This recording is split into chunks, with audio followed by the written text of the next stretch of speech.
hope you're doing well. And now, if you don't mind, we're going to get to the news. When asked if military operations in Iran are very complete or just beginning, President Trump said, quote, "I think you could say both." No, it really can't be both. You can't say both about anything in this country. Remember when we almost had a civil war over this dress?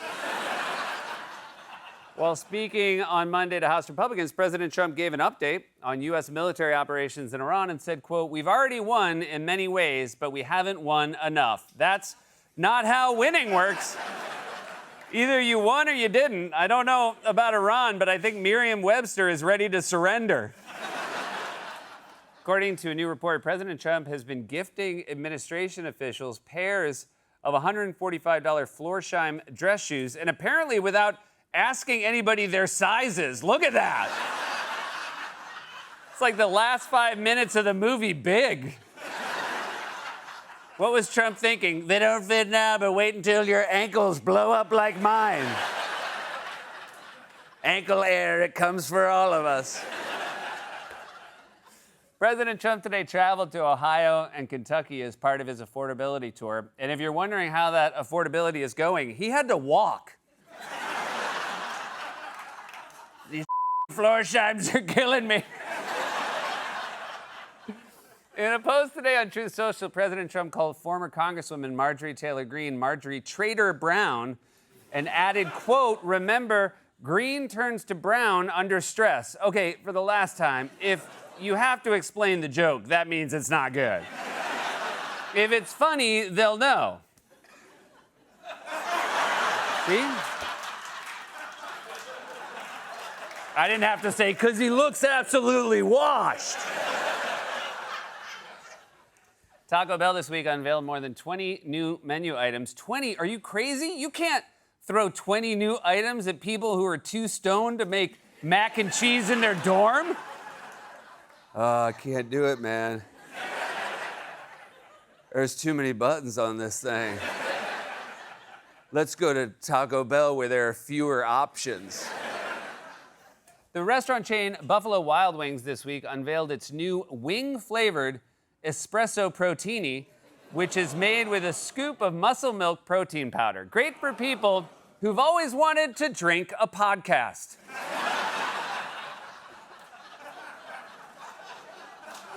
I mean, based on the way the audience reacted, I think they're onto something. Oh. A pod of dolphins was spotted yesterday in New York's East River. So remember, Mafia, that guy you dumped in the East River sleeps with the mammals. Amid complaints that passengers could not see through the windows, New Jersey Transit announced this week that it has replaced them in more than half of its multi-level rail cars. Yeah, God forbid you miss that famous Jersey scenery. Wow, Mama, look, their Pizza Hut's also a KFC. Today was World Plumbing Day, which I'm guessing has something to do with that espresso protini. Yeah, well, I don't know if we can make it today. We're getting slammed. And finally, the New York Giants this week signed a 3-year, $12.3 million deal with a new punter, which is expensive for a punter, but it's the Giants, so he'll play a lot.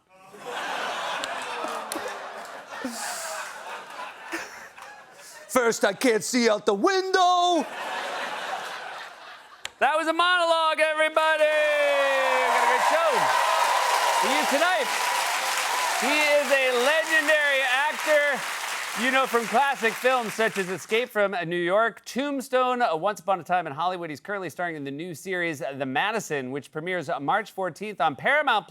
The great Kurt Russell is here, everybody. So excited to have Kurt back. She is a fantastic director. He is a fashion icon. They collaborated on the new documentary Mark by Sophia, which opens in select New York theaters on March 20th and nationwide on March 27th. Mark Jacobs and Sofia Coppola will also be joining us. You guys, I will be in Scottsdale, Arizona on March 14th for 2 stand-up shows at the Talking Stick Resort. Talking Stick, my high school nickname.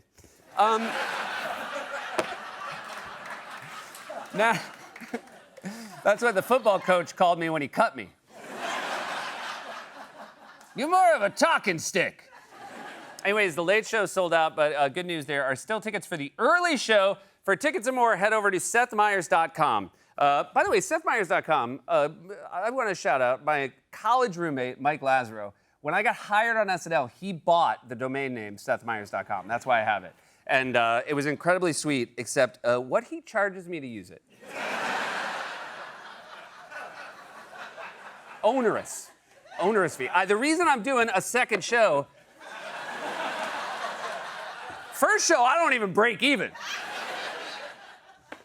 Moving on, the president is maybe sort of threatening / teasing that he might put boots on the ground in Iran, but Republicans can't seem to agree on whether they support that idea or for how long or why. For more on this, it's time for a closer look. Defense Secretary / morning show host / fifth-year senior who just found out, yeah, he's gonna need to do a sixth year. Pete Hegseth has made it clear that under his leadership, the Department of Defense, or as he calls it, the Department of Kicking Ass and Getting Crunk, is focused on one thing: unleashing our warfighters so they can be lethal killing machines. From this moment forward, the only mission of the newly restored Department of War is this: warfighting. Preparing for war and preparing to win. We're unleashing the warfighter to be ready, trained, disciplined, accountable, and lethal. Every day, we have to be prepared for war. We're training warriors, not defenders. We untie the hands of our warfighters. Maximum lethality and authority for warfighters. Restoring the warrior ethos. We're going to go on offense, not just on defense. Maximum lethality, not tepid legality. Violent effect, not politically correct. Ugh. Nothing is worse than when the jock tries poetry. Let me guess, your bros made a bet that you couldn't convince the valedictorian to go to prom with you? People say you're a nerd. I say that's absurd. People say you're a geek. I say that's absurd.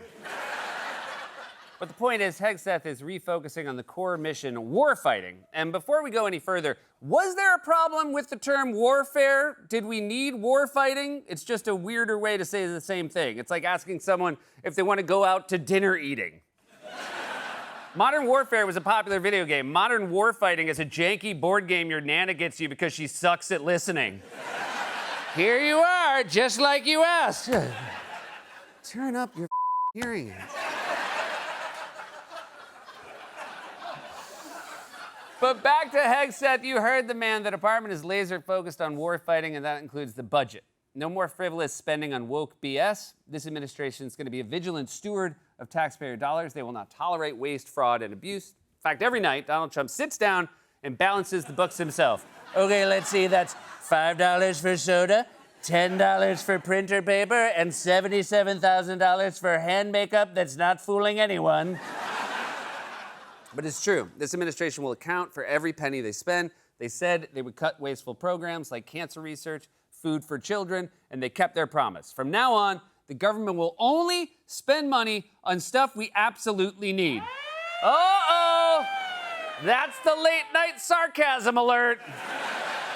We have a new AI-powered sarcasm detector that closely monitors my tone and speech patterns to decide if I'm being sarcastic or not when I'm setting up a clip package. And based on how loud that was, I'm guessing the clip we're about to watch might just prove the opposite when it comes to wasteful spending.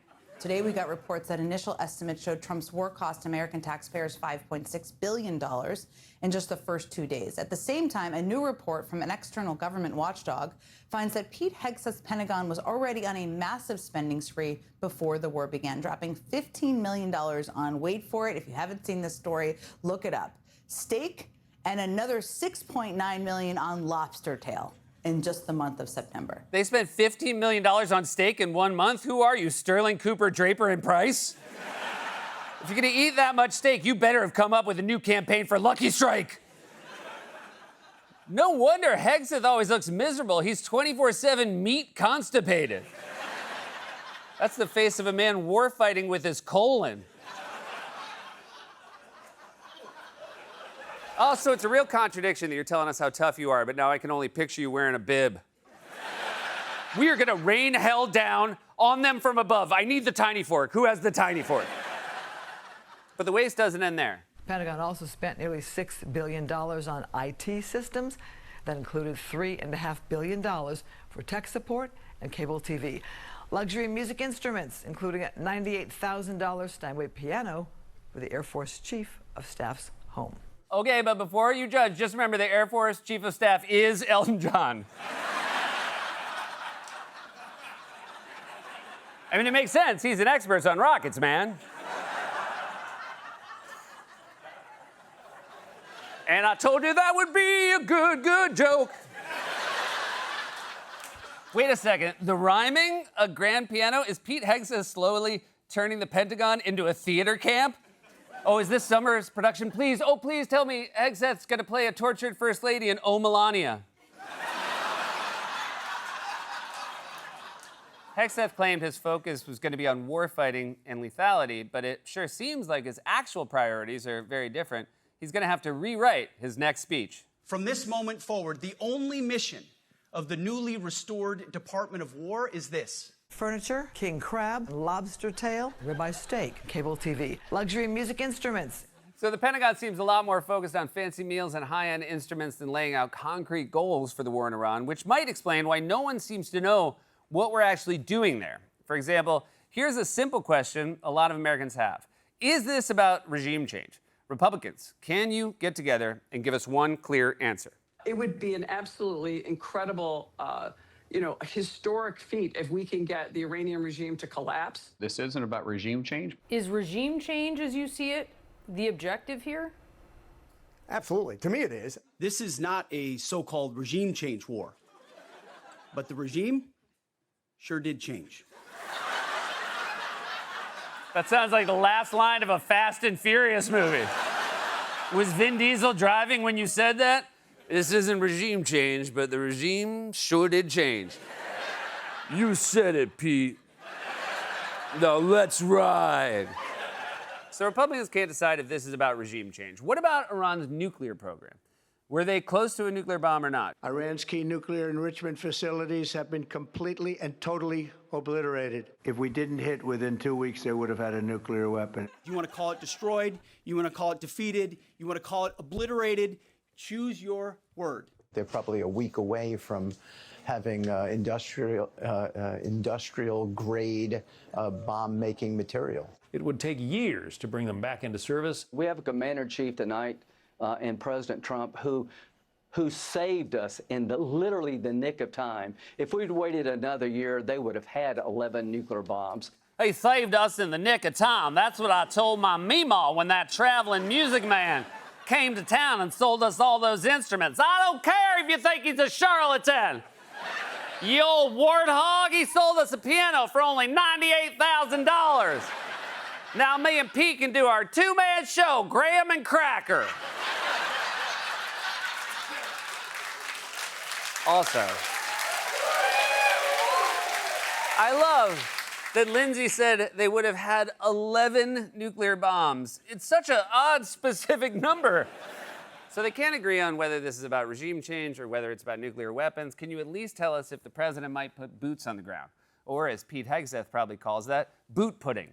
President Trump has privately shown serious interest in U.S. boots on the ground in Iran. The president has no plan for any kind of large-scale ground force inside of Iran. As for boots on the ground, the president has talked about this repeatedly.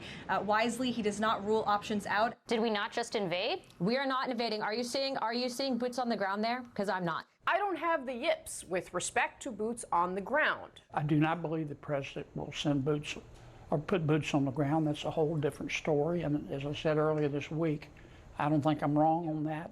If he does, the thud you hear will be me face planting from surprise, from fainting, because I don't think he will. Well, sir, we don't believe a word of what you just said, but we would love to invite you to theater camp because you would be perfect to play the part of Lindsey Graham's Meemaw. I'm leaving this one-horse town and I'm gonna make it big. The only thing you're gonna be making is the Guinness Book of World Records for most embarrassing grandson.